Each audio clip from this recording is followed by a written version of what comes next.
News bulletin में आप सभी का स्वागत है।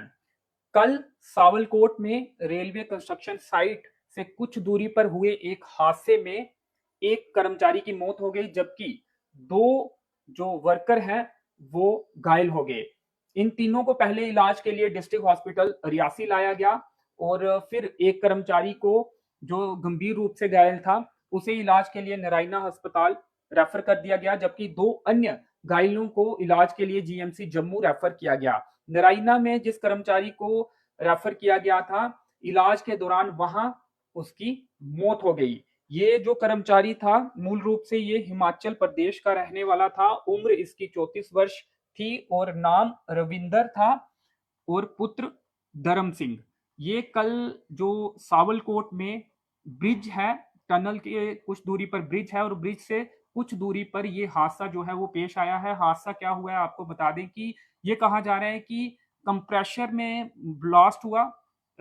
शॉर्ट क्रेट मशीन के साथ कंप्रेशर लगा था और उसमें ब्लास्ट हुआ। हालांकि अभी पूरी तरह से पुष्टि नहीं है कि क्या हुआ था, एग्जैक्ट में क्या हुआ था।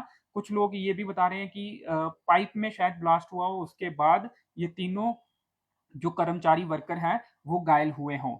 लेकिन बहुत से लोग ये बता रहे हैं कि कंप्रेशर में ब्लास्ट हुआ था, उसके बाद ये घायल हुए थे और फिर इनको डिस्ट्रिक्ट हॉस्पिटल रियासी इलाज के लिए लाया गया था। अब एग्जैक्ट जानकारी, अलग अलग तरह की जानकारी आ रही है, इसलिए अभी पूरी पुष्टि जो है वो अभी नहीं हो पाई है।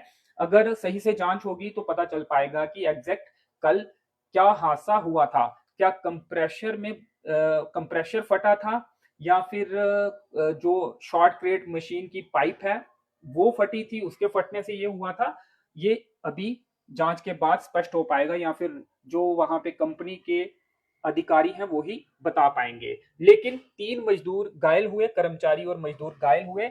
एक कर्मचारी, ये बताया जा रहा है कि वहां पर शॉर्ट क्रेट मशीन को इंस्टॉल किया जा रहा था और जिस कर्मचारी की मौत हुई है वो खास तौर पे इस मशीन को इंस्टॉल करने के लिए ही वहां पर, जो भी मशीन थी वो उसको इंस्टॉल करने के लिए ही वहां पर पहुंचा था और उसे इंस्टॉल किया जा रहा था, जिसके इसी दौरान ये हादसा जो है वो पेश आ गया। इसके साथ ही जो दो वर्कर, जो ऑपरेटर और हेल्पर भी बताए जा रहे हैं उस मशीन के, उनकी पहचान जो है धर्मू कुमार पुत्र सुमन लाल, 23 वर्ष इनकी उम्र है और ये छत्तीसगढ़ के रहने वाले हैं। इनका इलाज इस समय जीएमसी जम्मू में चल रहा है। और इसके साथ ही अविनाश कुमार पुत्र अजय पाल, उम्र 26 वर्ष, निवासी यूपी। जो छत्तीसगढ़ और यूपी के ये दोनों वर्कर है, ये जीएमसी जम्मू में इनका इलाज चल रहा है। पहले डिस्ट्रिक्ट हॉस्पिटल रियासी तीनों को लाया गया था। जिनकी मौत हुई है उन्हें नारायणा भेजा गया क्योंकि हालत गंभीर थी। नारायणा में इलाज के दौरान उनकी मौत हो गई, जबकि इन दोनों का इलाज जीएमसी जम्मू में चल रहा है। कल की ये खबर है, कल दोपहर की ये खबर है।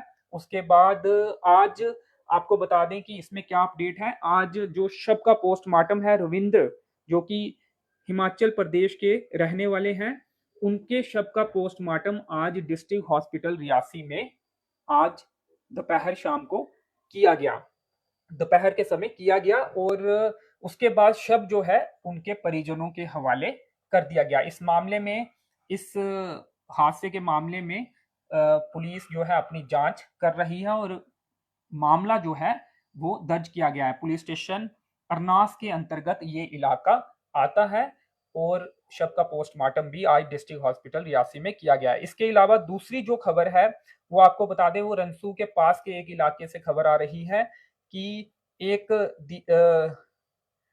दीपक शर्मा, आयु करीब 15 वर्ष, पुत्र चमन लाल, निवासी सुनारिया नियर रंसू, तहसील पूनी, डिस्ट्रिक्ट रियासी का शव जो है वो फंदे के साथ लटकता हुआ उसके ही घर से कुछ दूरी पर पाया गया है। तो संदिग्ध परिस्थितियों में शव जो है दीपक शर्मा, जिसकी उम्र 15 वर्ष है, रहने वाला सुनारिया नियर रंसू का है, तहसील पोनी, डिस्ट्रिक्ट रियासी का, उसका शव जो है उसके घर से कुछ दूरी पर संदिग्ध परिस्थितियों में फंदे से लटकता हुआ पाया गया। पुलिस मौके पर पहुंची और अपनी तफ्तीश उन्होंने शुरू की। जरूरी औपचारिकताएं पूरी करने के बाद शव परिजनों के हवाले कर दिया गया है। और इसके साथ ही जो तीसरी खबर है, माता वैष्णो देवी की जो यात्रा का आंकड़ा है वो 50 लाख के पार हो गया है। ये तीनों खबरें थी जो कि इस न्यूज बुलेटिन के माध्यम से हमने आप तक पहुंचाई है। धन्यवाद।